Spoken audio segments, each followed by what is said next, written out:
not a driving factor in income inequality?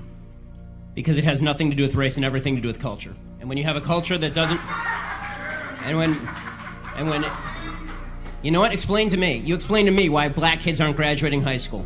Explain that one to me.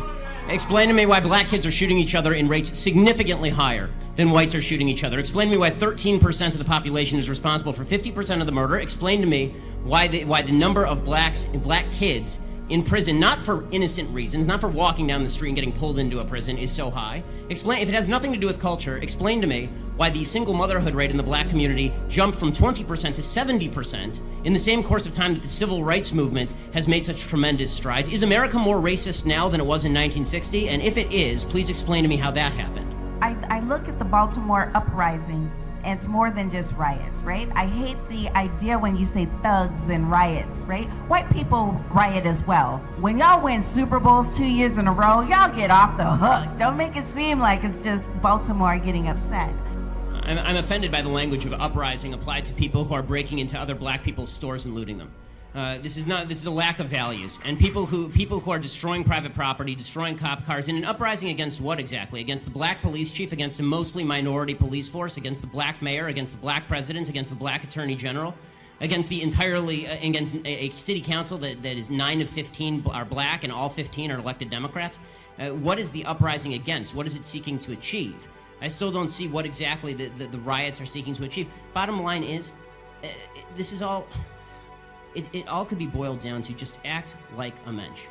Act like a human being. Honestly, it's not useful to riot, it's not useful to break things, it's not useful to throw rocks at people. And the idea that we're supposed to sort of correlate your level of outrage. I'm going to stick to the 30 seconds on this. The last sentence. The idea that we're supposed to correlate your level of outrage with a certain level of justification. In other words, the more outraged you are and the more angry you are, the more justified you must be, is absolute nonsense. Is there a line that you draw for yourself, or is there some way that you interpret statistical disparity and you determine that is not a racial disparity, it's something else? It's called evidence of racism. When there is no evidence of racism, it's probably not racism. When there is actual evidence of racism, it's probably racism. And the fact that everybody jumps from there's inequality and therefore there is inequity, just because there's inequality does not mean there was inequity. But there has to be racism. You can't say there's no racism. Without evidence? No. I'm just saying that I don't know which animal. Maybe we're talking about dogs or something. I'm talking about human beings, and I'm like, human beings are most likely going to have racial prejudices. I'm just so sorry. I'm just so sorry. I don't know. I don't come from. I come from planet Earth. Black power! Black power! Black power! Black power! Black power! Is they white? Is the white right? Right here! They white, get their ass! Come on, nigga! Hurry that bitch up! Hey, they beating up every white person! They jumping every white person!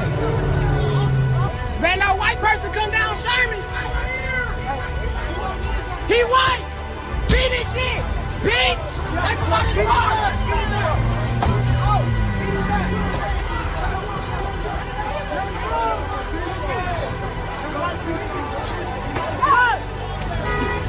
Hey, look! White boy! They beating up every white person! Charles, I want to ask you a question. So your default is that when there is no evidence, racism is the deciding factor. That is No, I was not saying that. I'm just saying that you're going to have sexists, you're going to have racists, you're going to have all this stuff. I mean, I'm just saying that... I agree it exists, but the problem that I'm seeing, and this is the problem with the general conversation, is that there's no solution in simply saying there's racism out there. How does that solve anything?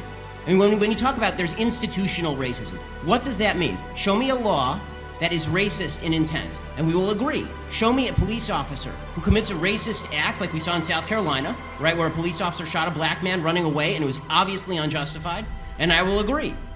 But you need the idea that you can craft a narrative based on no racism because it just must be somewhere out there in the ether, that doesn't solve problems for anybody and creates more problems for people because now they grow up in a milieu and an environment where they are told that every obstacle they face is from some shadowy, nameless, faceless group who's out to get them simply because of the color of their skin. They'll never succeed in that environment. This was being nice. Me, right? Yeah, we're gonna show this car. We'll take your seatbelt off. You do not get out this car. Do you understand? You better fight they asses. Fight them. Do you hear me?